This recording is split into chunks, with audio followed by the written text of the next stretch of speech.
Thank you so much for welcoming me to your incredible country. I haven't been here very long, but I can tell you, you have so much to be proud of. This morning, I got up quite early and walked the streets of your city alone.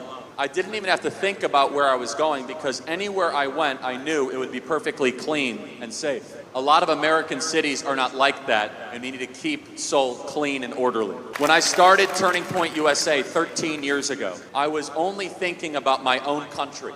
America was in trouble from socialism, from atheism, and from open borders. And I wanted to do everything I possibly could to save it. I never could have imagined seeing, though, what I'm seeing here tonight, a global movement for freedom. But I shouldn't be too surprised. All of you gathered here tonight are living witnesses to the fact that freedom is not only an American or a Western value, it is a value that belongs to the entire world. One of the most revealing images in the world is what you see when you look at the Korean peninsula from space at night.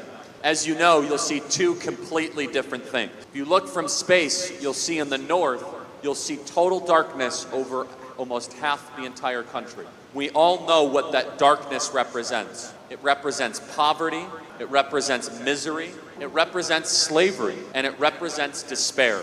Across the entire north, there's only one small point of light in Pyongyang, where the communist elites live. However, here in the south, the light is everywhere. It's an incredible explosion of light coming out of every house, every business, and every church in this country. In fact, it's one of the single brightest things on the entire surface of the earth. That light does not just represent wealth or industry, it represents liberty. Over 100 years ago, Korea was one of the poorest places in the world. Your growth is nothing short of a miracle from God Almighty.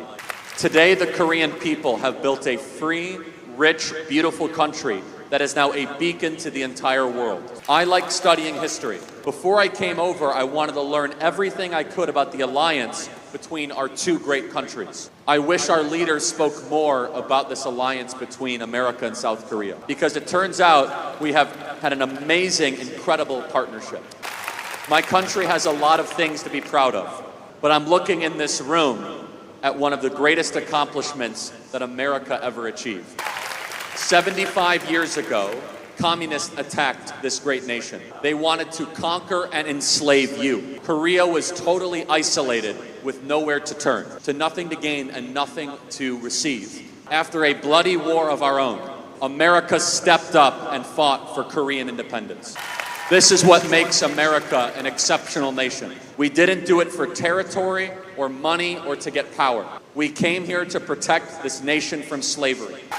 In fact, General Douglas MacArthur, my producer tells me, did his famous landing to defeat the communists only about 15 miles from here. When I was growing up, in fact, the middle school I attended was named after General MacArthur. And when I first landed here in South Korea, I saw one of the biggest statues I've ever seen to General Douglas MacArthur. Because in both of our countries, we celebrate those who fight for freedom everywhere on earth. More than 30,000 Americans died protecting the freedom of Korea. Today, Korea has repaid us that debt many times over. For 75 years, Korea has stood alongside us in the battle for freedom against communist tyranny, not just here, but around the world. Korean soldiers fought heroically at our side against communism in Vietnam. May we never forget that Canada didn't do that. Britain did not do that. Germany didn't do that. But Korea was there and had America's back. Korean troops helped America in both Afghanistan and in Iraq. And now today, Korea is our bulwark against the growing power of the Communist Chinese Party. Korea has stood with us, and as long as there are still Koreans ready to answer the call, America and President Donald Trump will stand with you. Korea's greatness isn't just a testament to the power of freedom and capitalism. We must never forget it's also a testament to the power of prayer. My own nation, America, was settled by Christians and built on Christian principles above all else. Korea is largely the same way. 100 years ago, less than 2% of Korea was Christian. Yet when the Korean Declaration of Independence was signed on March 1st, 1919, 16 of the 33 signers were Christian. The founding fathers of modern Korea were Christian, just like the founding fathers of America.